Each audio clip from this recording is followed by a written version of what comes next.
I'm Evelina Miller, 33, and I clawed my way through Quantico with nothing but discipline, debt, and a chip on my shoulder.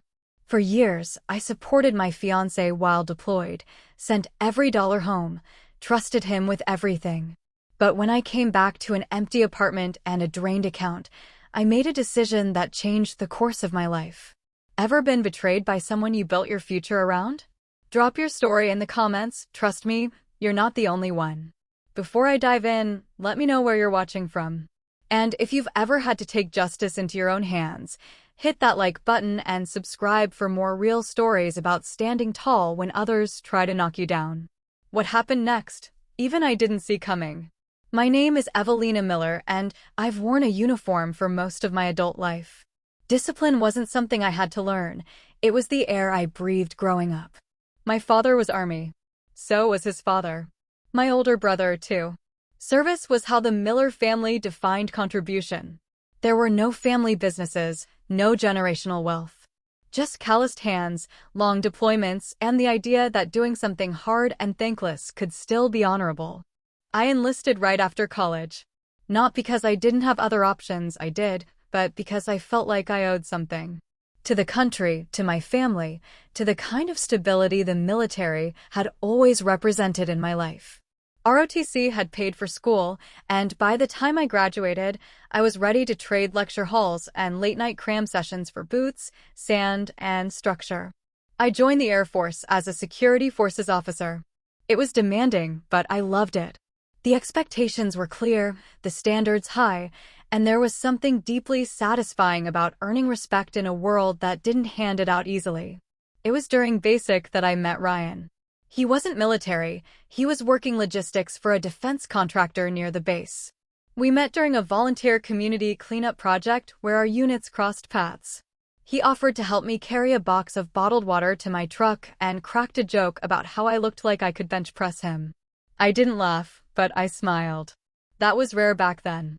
We ran into each other again a few weeks later at the local gym, and this time he asked if I wanted to grab coffee after our workouts. That first conversation lasted 3 hours. He asked about my deployment schedule, what books I liked, why I chose security forces over other career fields. It was easy. Study. Like taking a breath after holding it for too long. Things moved quickly.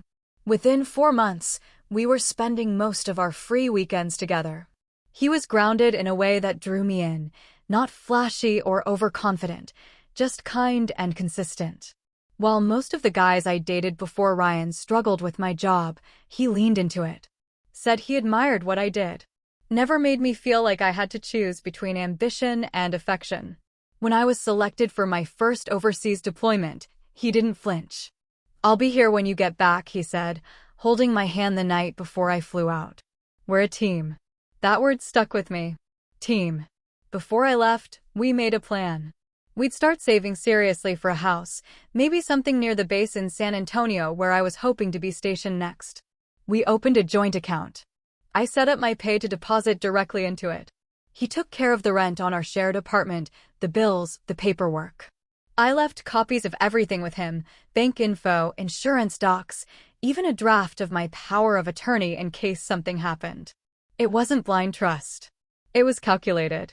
We talked through every step. I still remember how careful he was the day we set up that account. Sat next to me at the credit union with his arm draped lightly over the back of my chair, nodding along as the banker explained interest rates and savings yields. When I signed, he gave my hand a reassuring squeeze. This is for our future. Deployment was grueling. 16-hour shifts in heat that melted the soles off cheap boots.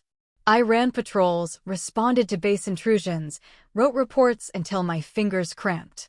The days bled together. I slept in snatches.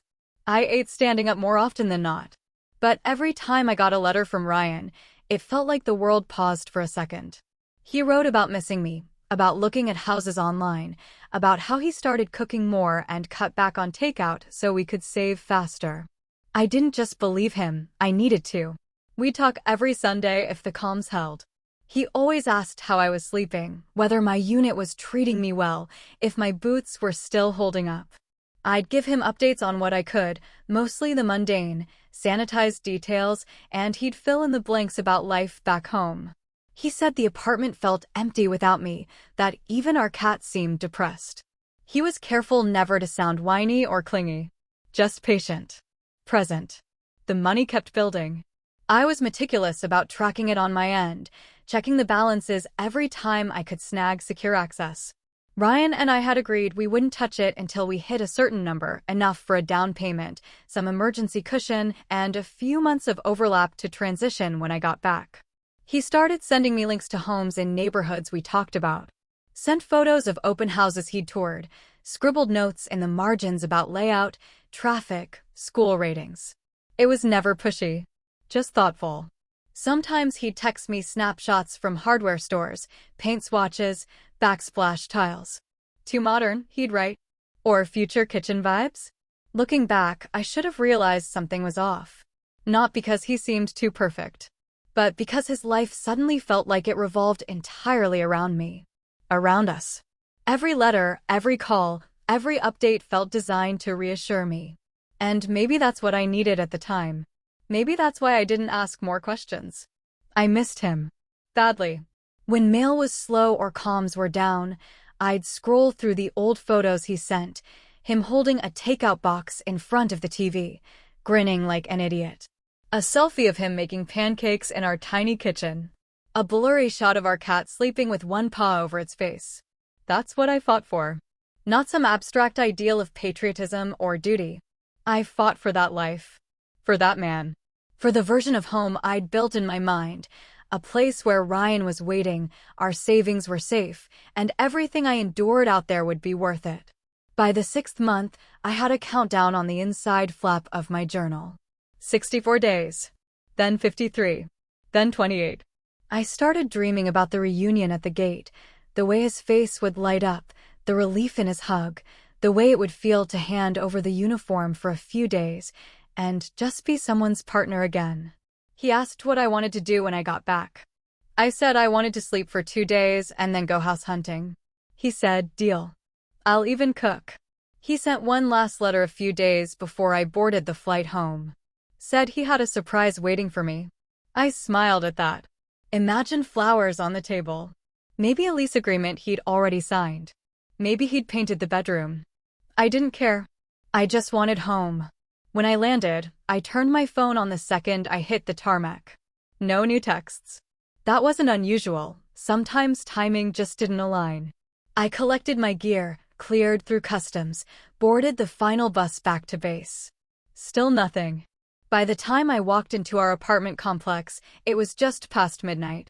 I tried the door. Unlocked. But inside, everything was gone. Not just some things. Everything. No furniture. No cat. No Ryan. Just a blank apartment and the sound of my own breathing. I called him. Straight to voicemail. I checked our joint account. Empty. Logged into our backup savings. Gone. Credit cards?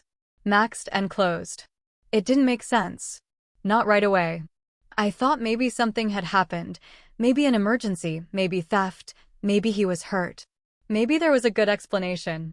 But as I stood in that echoing space, staring at the imprint where our couch used to sit, I knew. He hadn't waited. He hadn't planned a surprise. He'd taken everything, every dime I earned, every document I trusted him with, and vanished. The signs were there. I just didn't want to see them. About 3 months into my deployment, I noticed the shift. At first, it was subtle. Ryan's messages got shorter. The funny little observations he used to include, about the neighbor who sang opera while taking out the trash, or how our cat had figured out how to open the cabinet where the treats were, those started disappearing. Instead, it was just, "Hope you're doing okay," or "Work's been crazy, I'll try to write more this weekend." When I asked how things were going with the house search, he said he'd paused for now. "Not much worth seeing," he wrote. "Better to wait till you're back so we can decide together." That made sense. Logical. Considerate, even. I told myself he was being practical, that he didn't want to make any big decisions without me. But that wasn't like him. He'd been so eager before. He stopped mentioning little things. The errands he ran, the meals he cooked, the shows he was watching. At one point, I realized I didn't even know where he was living. We had agreed he'd stay in the apartment until my return, but the last few letters made no mention of it. I asked outright in a message, "Are you still at the place on Grant Street?" No answer. A few days later, he responded to a different question I'd asked, something about whether the bank had sent the updated account info to the P.O. box, but ignored the one about the apartment. That became a pattern. Avoiding specifics. Answering just enough to keep me from asking more. I chalked it up to stress. The time difference. His job. Then he missed my birthday. No card. No email. Not even a text. For 7 years, Ryan never forgot my birthday. Not once. He used to make such a big deal out of it, even when we were broke, even when I told him I didn't care. One year, when we were both working double shifts and barely saw each other, he packed a lunch for me with a note inside every Tupperware. One said, "Start here," the next said, "Don't cry," and the last one had a tiny folded paper heart with a ring pop taped inside. It was dumb and perfect and very Ryan. So when my birthday came and went with nothing, not even a belated message, I knew something was wrong. I tried to reach him. Left a voicemail. Emailed. Texted. 2 days later, he replied with a single line, "I'm sorry, I've been slammed at work. Happy late birthday." That was it. No explanation. No voice message. No, I hate that I missed it. Just an apology with no weight behind it. I remember sitting on my cot that night, reading that line over and over. I told myself not to spiral. I'd seen people lose relationships over distance and poor communication. I didn't want to be one of them. He wasn't a bad person. He was just under pressure. We both were. A few weeks after that, a mutual friend, Jeremy, sent me a message. Said he'd run into Ryan at a bar downtown. "He looked good," Jeremy wrote. "Didn't realize you were back." I wasn't. I stared at that line for a long time. I asked what made him think I'd returned. Jeremy said Ryan had been out a lot lately. That he was usually with the same group of people, some guys from the gym, a few new faces. Said he seemed different. Not bad, just not like himself. I asked if he'd mentioned me. Jeremy took hours to respond. Then he just said, "Not really." The next time I managed to call, Ryan didn't pick up. I tried again the following day. No answer. That weekend, I sent a long email. Not angry, just honest. I said I'd noticed he seemed distant. That I was worried. That I missed him. He replied 3 days later. "I'm sorry," he wrote. "I guess I've just been feeling a little off. Work's been rough and it's hard being apart. But I'm still here. I'm not going anywhere." I read that sentence a dozen times. I'm not going anywhere. At the time, it felt like a promise. Now I can see it for what it was, preemptive damage control. Words meant to hold me still while he drifted further away. I asked if we could set a time to talk on the phone. He said sure. Suggested a Sunday evening. When Sunday came, I stayed up past midnight waiting for his call. Nothing. I finally called him. Straight to voicemail. The next day, he messaged, "Sorry, I crashed early last night. Let's try again this week." We didn't. After that, communication trickled down to almost nothing. I'd send updates about my deployment, and he'd reply with a thumbs-up emoji or a brief, "Glad you're staying safe." Once, I mentioned that I'd finally been assigned a return date. I thought that would wake him up a little, remind him that soon, we'd be in the same place again. He just said, "That's good. We'll talk logistics soon." Logistics. Not, "I can't wait to see you." Not, "I miss you like hell." Just logistics. I started asking around, quietly. Messaged a few people from our old social circle. Casual questions. Nothing too obvious. Most of them hadn't seen much of Ryan lately. Or if they had, they didn't mention me. One girl I barely knew from a mutual friend's birthday party messaged me out of the blue. "Hey, random question, are you and Ryan still together?" I remember just staring at the message, rereading it with a pit in my stomach. I replied, "Yeah, why?" She said she saw him at a rooftop party downtown last weekend, and he was introducing himself as single. That didn't make sense. Ryan wasn't the kind of guy who went to rooftop parties. He didn't like crowds. Didn't drink much.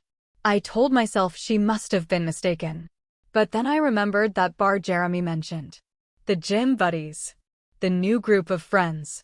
And I realized I didn't know who he was spending time with anymore. I didn't know where he was living. I didn't know anything. Every time I brought it up, even gently, he'd either deflect or go silent. I started sleeping less, eating less, running more. Anything to burn off the unease that clung to me like humidity in the desert. My team noticed. Asked if everything was okay back home. I lied.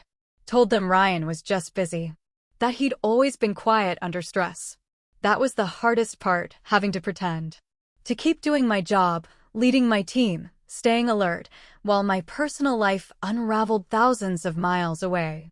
The final email I sent before returning home was short. I land on the 17th. I'll take a cab to the apartment unless you're around. He didn't reply. By then, I wasn't surprised. I didn't want to believe it. But somewhere deep down I knew he wasn't the same man I left behind. And whatever future we had talked about, he'd already walked away from it. Quietly. Without a fight. Without a goodbye. The flight home felt longer than the entire deployment. Maybe because I wasn't distracted by the constant hum of duty. No radios chirping, no bass noise to drown out thought. Just time, hours of it, to wonder how things would be when I stepped off the plane. By the time we landed, it was close to midnight. I grabbed my duffel, cleared customs, and kept checking my phone like he might suddenly remember I existed. Nothing. No missed calls. No texts. I told myself he probably fell asleep waiting. The apartment complex looked the same, quiet, dimly lit, the same cracked sidewalk leading up to our unit.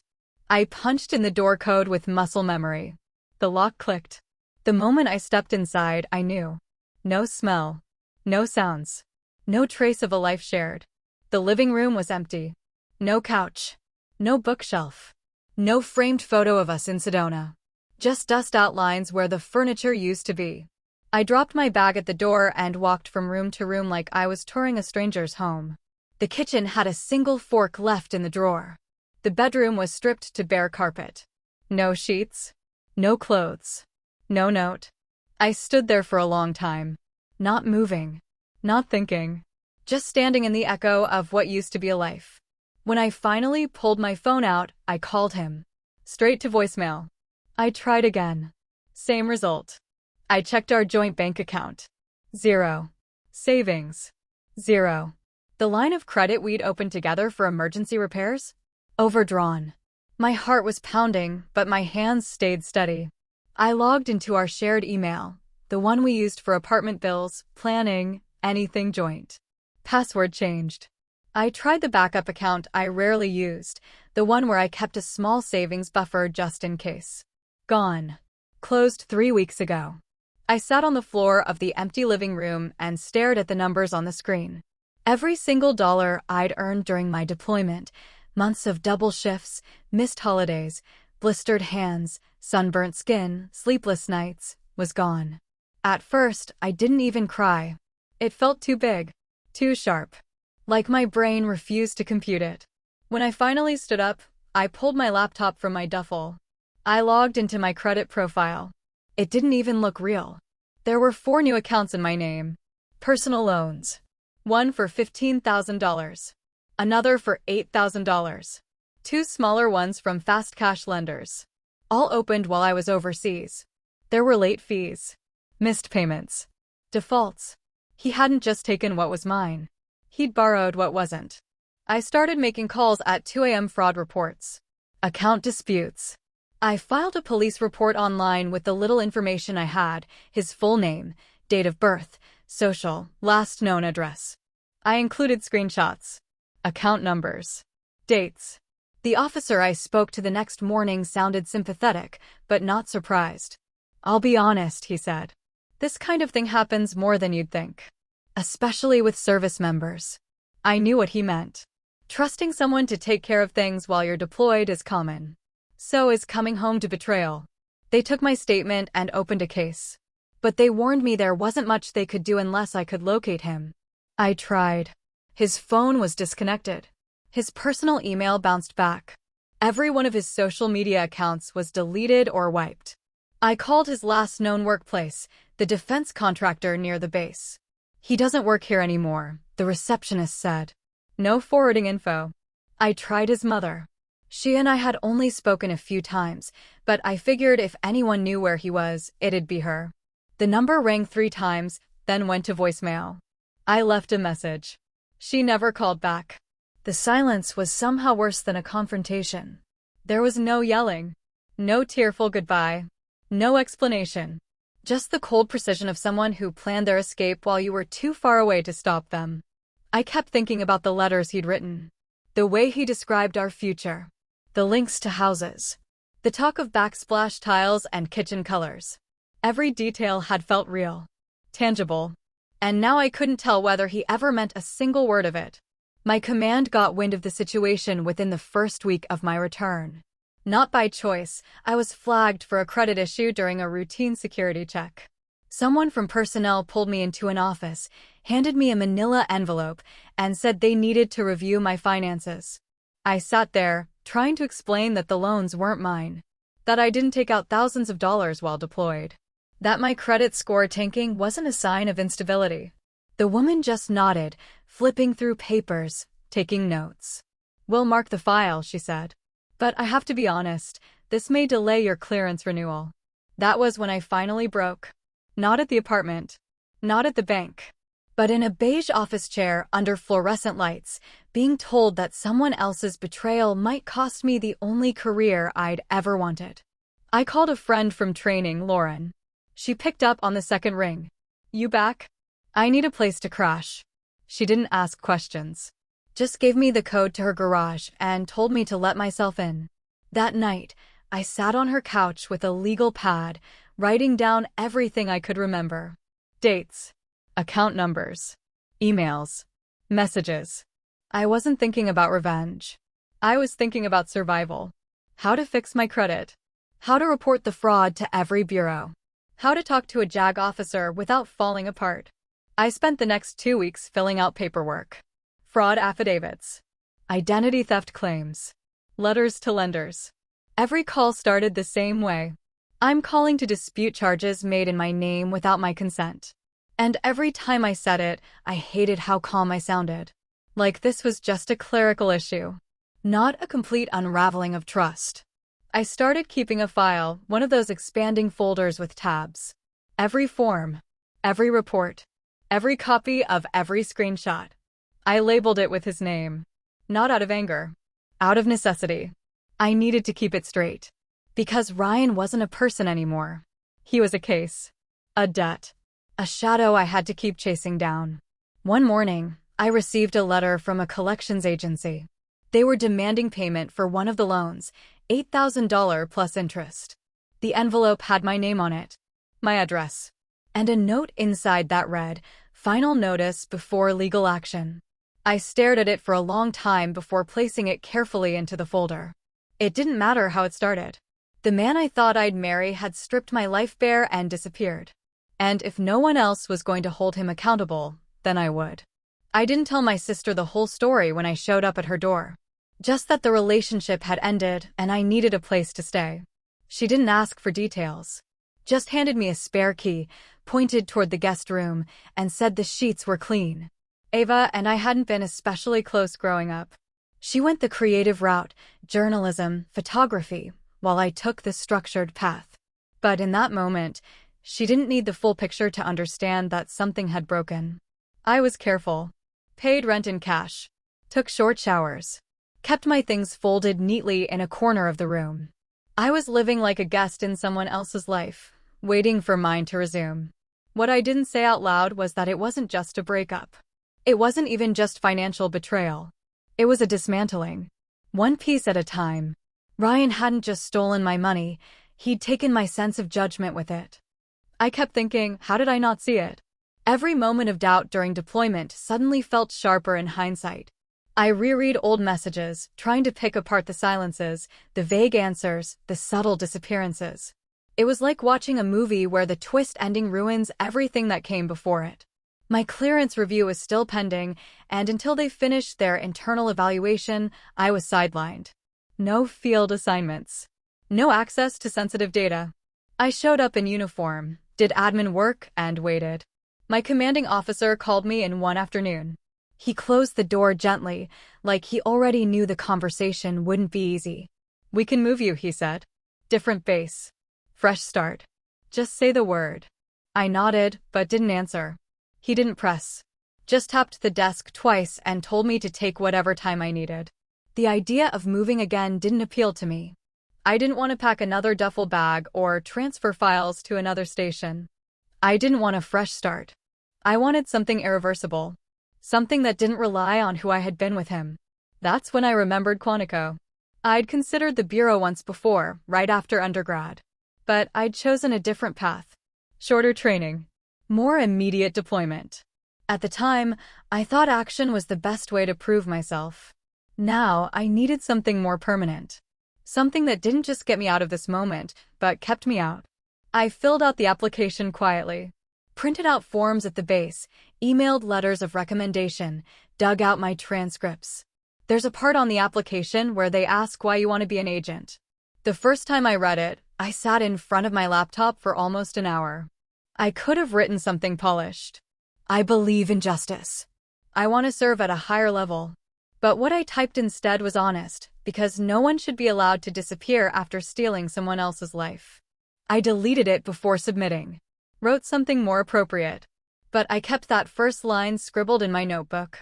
The invitation to Quantico came 6 months later. In that time, I'd managed to resolve some of the credit issues.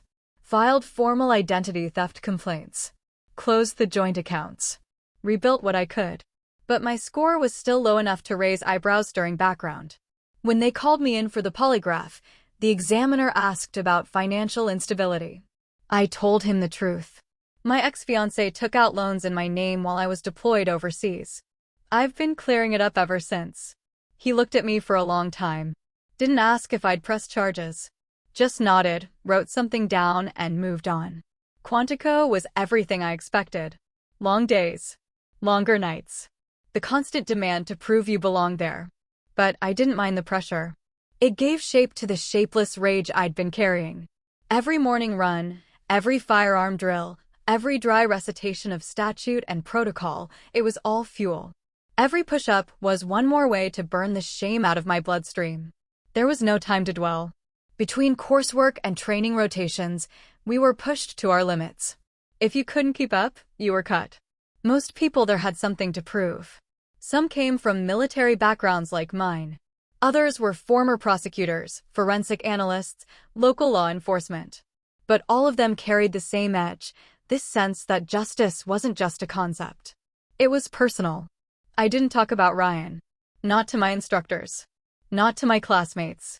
When someone asked why I was there, I just said I was ready for the next chapter. That was true. But it was only half of it. The other half lived in my bones. I couldn't go back to being someone who believed people were what they said they were. I couldn't forget the way silence had replaced promises. He'd left me in an empty apartment, bank accounts drained, credit destroyed. And no one, not even the police, had been able to track him. But I was learning how. Learning how to follow trails. How to read digital footprints. How to interpret banking patterns. How to detect deception without needing a confession. The more I trained, the more I realized I didn't want him back. I didn't want revenge. I wanted clarity. I wanted to be the kind of person who could see it coming next time. The kind who wouldn't mistake patience for deceit. By the end of the program, I'd earned my credentials. Security clearance reinstated. Financial issues annotated and resolved. I still remember the moment I was issued my badge. It was smaller than I thought it would be. Simple. Clean. But when I held it in my hand, it felt like weight. Like proof that I hadn't just survived what he did, I'd built something from it. People talk about healing like it's a return. For me, it wasn't. It was a construction.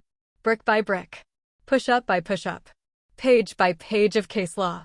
Every time I stared down a suspect during training, I imagined the way Ryan used to look when he talked about our future. Calm. Confident. Convincing. And I thought, I know what you look like now. Not because of the heartbreak, but because I learned to see what was underneath it. I didn't need an apology. I needed to become someone he'd never see coming. And I was almost there. In the bureau, I kept things separate. Work was work. Personal history didn't enter the room. When people asked why I joined, I gave the standard answer: career growth, public service, the challenge. It wasn't a lie, but it also wasn't the truth. No one knew what had happened with Ryan. Not my partner during field rotations, not my supervisor, not the handful of people who actually liked me enough to ask about my life before the bureau. I gave them the polished version: prior service, single, no kids, focused on the job.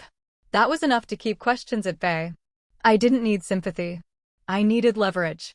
By year 3, I'd found my lane. Financial crimes. Everyone wanted to work high-profile threats: counterterrorism, cyber, trafficking. But I liked the numbers. The patterns. The quiet way fraud unfolded, hidden in paperwork and spreadsheets, invisible until someone connected the dots. I was good at it. Not because I was naturally gifted, but because I'd spent the better part of a year untangling the aftermath of my own financial wreckage. I knew what shell accounts looked like. I knew how people disappeared behind business filings and phony addresses. I knew what it felt like to open a statement and not recognize your own life in the numbers. When I made the transfer official, my new SC handed me a thick folder of backlog cases. "Start here," she said. "Most of this is dead ends. But let me know if anything jumps." I didn't say it out loud, but I preferred dead ends. They were cleaner. Less noise. You could trace a problem to its source without the distraction of chaos. I spent late nights at my desk sorting through wire fraud alerts and fake LLCs tied to laundering operations. The Pacific Northwest had become a hotbed for it, shell companies hiding dirty money through real estate deals that didn't make sense. Properties bought and sold in a matter of weeks. Listings that never hit the market. Large transfers with no explanation. It was during one of those nights, just after 11 p.m., half the floor dark, only 2 of us still working, that I saw it. Buried inside a suspicious transaction list connected to a seafood restaurant in Tacoma, there was a name that stopped me cold. It wasn't his full name. Not the one I knew. But the middle initial was the same. The birth year matched. And the handwriting on the document, scanned in from an original business application, was his. I hadn't seen it in almost 6 years. But I knew it. You don't forget the way someone signs their name when you've stared at it on every bank form, lease agreement, and shared tax return. The small flick at the end of the R. The slight tilt left, not right. I double-checked the address. A post office box. Then a restaurant name that hadn't filed taxes in 3 years. Then a matching EIN that showed a different name, a holding company for a short-term rental operation. It was layered. Deliberate. But not quite invisible. I stared at the screen for a long time. My first instinct wasn't anger. It wasn't even shock. It was clarity. That same sharp-edged silence I felt the night I walked into the empty apartment. Except now, I had tools. I flagged the entry. Created a side file. Cross-referenced the name with known aliases. He was using a new last name, one he'd pulled from his mother's side of the family. There were traces of him all over the paperwork. Patterns I recognized. Phone numbers registered to burner accounts. Cash transfers always under $10,000. Shell LLCs registered in Wyoming and Delaware. It was sloppy in a way. Like someone who knew just enough to stay ahead of the average lender, but not enough to stay ahead of the bureau. I spent the next 2 weeks quietly building the file. Every spare moment, I dug deeper. Traced shell companies to shell companies. Created a diagram so complex it needed a second monitor. Eventually, I traced the restaurant ownership to a real holding company, legitimate on paper, but tied to multiple accounts that passed large sums of cash through in irregular intervals. One of those accounts had been used to buy a condo in Portland. The deed was signed under the new name. But the signature, it was the same. I had him. He hadn't vanished. He hadn't gone far.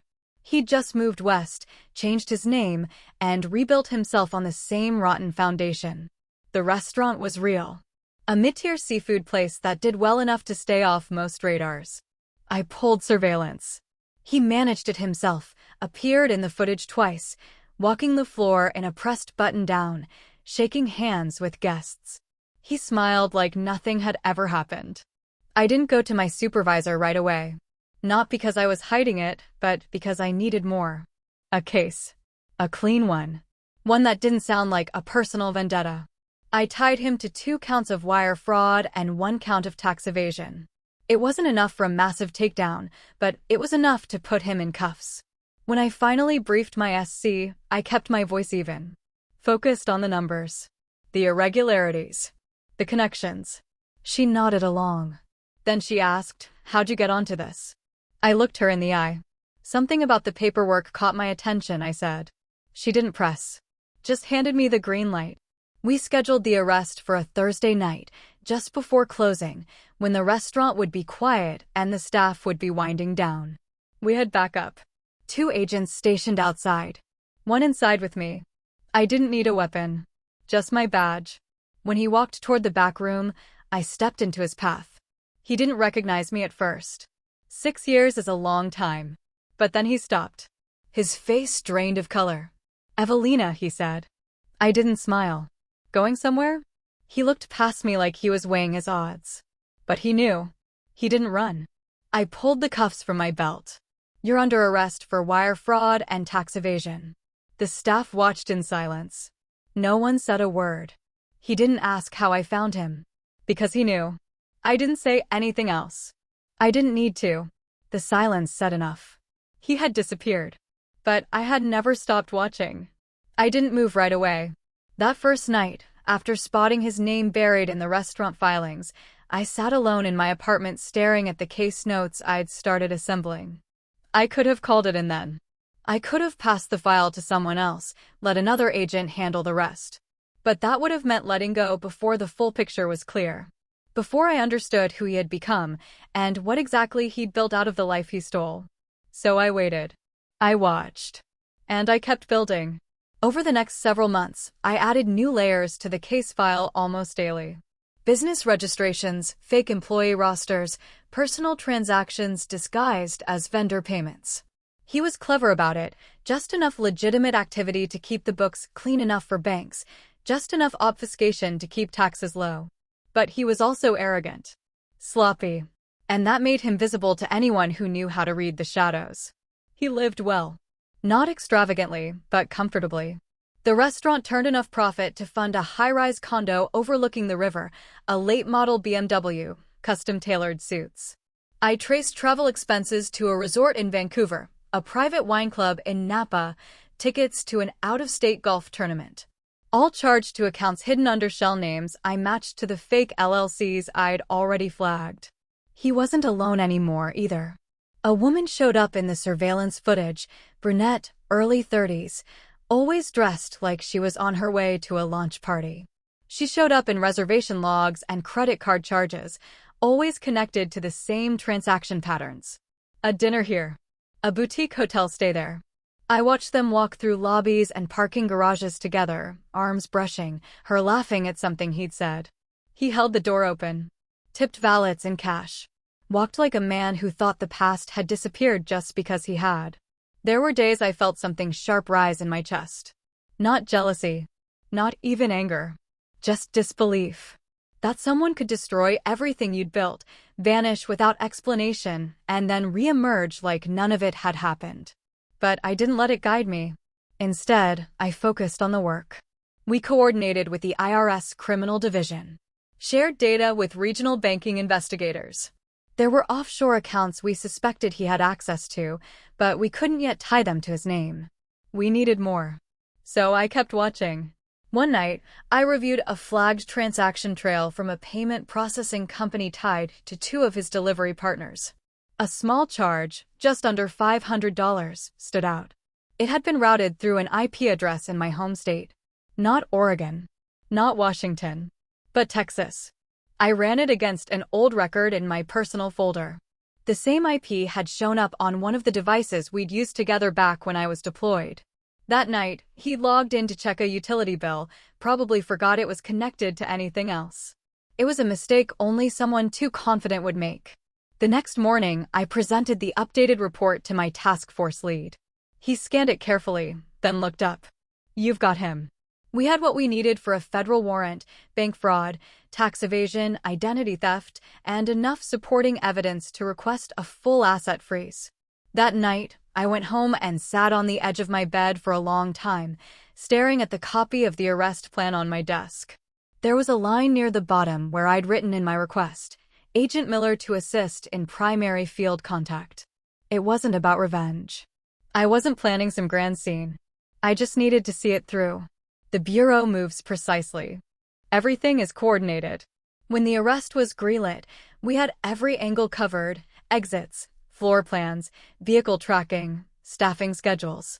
We knew what time he usually closed the restaurant, when he counted the drawer, when he turned the security system on. The night before, I barely slept. Not because I was nervous, but because my mind kept reviewing every page of the case file. I remembered the way his handwriting used to loop too high on the Y in his name. The way he used to twist his wedding ring when he was nervous, back when we were still engaged and trying to figure out where to live next. I remembered the sound of his voice when he promised to be there when I got back. And I remembered what it felt like to walk into an empty apartment and know you'd been erased. But this time, I wasn't the one being left behind. We moved in just after closing. He was in the back office alone. The other agents stood outside the door as I stepped in. He looked up from the register. For a second, he didn't react. Then recognition spread across his face like a shadow. He opened his mouth, probably to speak my name, but I shook my head once, just enough to stop him. "You're under arrest," I said quietly. "Bank fraud, tax evasion, identity theft." I moved toward him slowly. No aggression. No performance. He didn't resist. Just nodded. "You found me," he said under his breath. I never stopped looking. I cuffed him. "Read the rights." Stepped aside so the others could escort him out. The woman I'd seen in the videos stood near the bar, eyes wide. She didn't say anything. Just watched as he was led through the front doors and into the night. I stayed back to finish the paperwork. By the time I walked out, the street was quiet. No press. No crowd. Just the steady hum of streetlights and the occasional flicker of a passing car. No one congratulated me. There were no headlines. But I didn't need any of that. Because somewhere in the silence between that empty apartment all those years ago and the moment he sat handcuffed in the back of the transport van, I had already gotten what I came for. Not vengeance. Not closure. Clarity. He had lived like he was untouchable. But I'd spent years becoming someone who didn't miss. And now he was going to learn what it meant to leave loose ends. The charges were strictly financial. That was deliberate.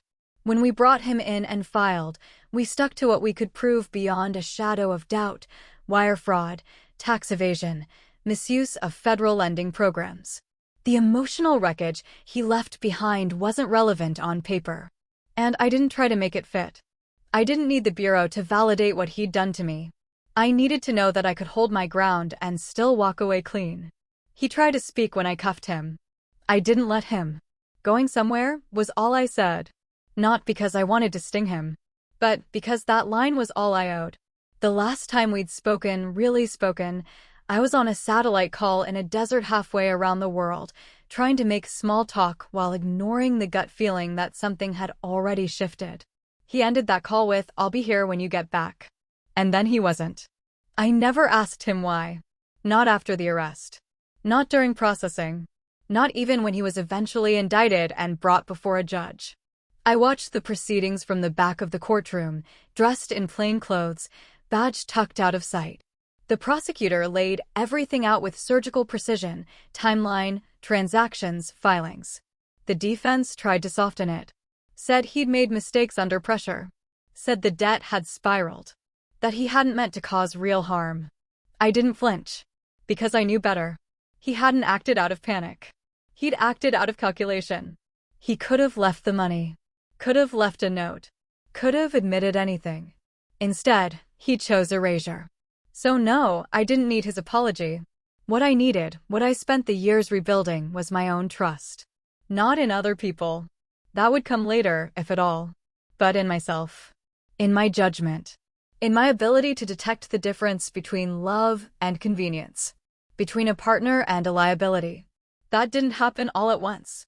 For a while after the case closed, I kept to myself more than usual. Not in a withdrawn way, just quietly protective. I kept my inner world small. Work, Ava, my own apartment again. I took time off when I could. Traveled solo. Picked up new habits that had nothing to do with vigilance. Rock climbing. Swimming. Anything that demanded focus, but didn't come with an endpoint to chase. I learned to enjoy boredom. For years, my life had been shaped by urgency, deployment, recovery, bureau deadlines. Even the pursuit of him had given me a kind of momentum. Now that it was over, I had to relearn stillness. It was harder than I expected. I kept waiting for the crash that never came. But something else did. I started trusting my instincts again. Not the ones that scan a room for exits or trace bank transfers in shell documents, but the quieter ones. I went on a few dates. Nothing serious. But each time I checked in with myself. Not for red flags, but for clarity. Am I choosing this because I want it, or because it feels familiar? The difference mattered. And I stopped offering parts of myself that hadn't been earned. I didn't tell new people my whole backstory. Not because I was hiding it, but because it didn't define me anymore. I wasn't the woman who got robbed by her fiancé. I was a federal agent. A survivor. A builder. There were moments I'd forget about him for weeks. Then something small, a form, a restaurant receipt, the handwriting on a post-it, would bring it back. But even then, it didn't hurt the way it used to. It was just data. A record. Something filed away and indexed under closed. There was no redemption arc. Not for him. Maybe not even for us. The last update I got said he'd taken a plea deal. 5 years in federal prison with supervised release and financial restitution. It didn't undo anything. Didn't restore my credit overnight or refund the deployment savings he spent on a condo and Cabernet. But it was something. A line in the sand that said, you don't get to vanish and pretend it didn't happen. That was enough. Eventually, I stopped watching the calendar. The anniversary of the arrest came and went without fanfare. The next time I visited Ava, she noticed. You seem lighter, she said, handing me a coffee on her porch. I didn't have a poetic answer. Just shrugged. Got tired of carrying what wasn't mine. Because that's what it really came down to. The shame, the anger, the self-blame, it was all weight he left behind. I'd picked it up thinking it belonged to me. But it didn't. The only thing I needed to carry was the lesson. That I could survive betrayal. That I could rebuild from ashes without dragging the smoke into every room I entered. And that even when someone tries to erase you, you still get to write the ending. On your own terms. He took a plea. 5 years in federal custody with supervised release. No restitution. We froze what assets we could, but by the time it went through the courts, most of the money had already been moved, spent, or buried deep enough that it wasn't worth the cost of chasing. It wasn't satisfying. It wasn't clean. But it was finished. I've been with the Bureau 6 years now. I've transferred twice, once to field operations in Denver and again to DC. Last year for a white-collar crime task force. The work is different here. Sharper. More political. But the principles are the same. Patterns, pressure, paperwork. And people who think they're above being seen. I don't talk about what happened unless it's necessary. If someone asks about my path to the Bureau, I keep it brief. Former military, deployed twice, financial crimes specialization. That's usually enough. But sometimes it comes up. A younger agent once pulled me aside after a debrief. She was dealing with a case involving a romance scam, an older woman conned out of her life savings by someone she thought she knew. She's humiliated, the agent said. Keeps blaming herself. I don't know how to get her to talk. I didn't lecture. I just nodded and told her what I'd learned the hard way. It's not about her judgment. It's about his choices. Keep the focus there. I still carry a photo from my deployment. Not of him, there aren't any left. I deleted everything years ago. The one I kept is of me. Standing on base, helmet off, sun in my eyes, dirt on my face. I'm grinning like I've just run a mile and somehow still want to keep going. It was taken 2 weeks before I got the first wire alert that my bank account had been drained. Sometimes I look at that version of myself and wonder if she had any idea what was coming. But mostly, I look at her because she reminds me of what survived. The clarity, the fire, the belief in something solid. She wasn't naive. She was generous. She trusted someone because he said he'd be there. That isn't weakness. That's hope. And hope doesn't deserve punishment. It deserves protection. So that's what I do now. I protect people who've been blindsided, who've had their names used, their money taken, their sense of safety turned against them. Because I've been there. And because I know what it feels like when justice doesn't arrive in a headline or a gavel. Sometimes it arrives quietly. No raised voices. No confrontation. Just a small room, a signed warrant, and a pair of steady hands closing cuffs around the wrists of someone who thought they'd never be found. The funny thing is, he never fought it. No appeals. No angry outbursts. Just silence. I don't know what story he tells himself about what happened. Maybe he still thinks he had his reasons. Maybe he tells people I was the bitter ex, out for payback. It doesn't matter.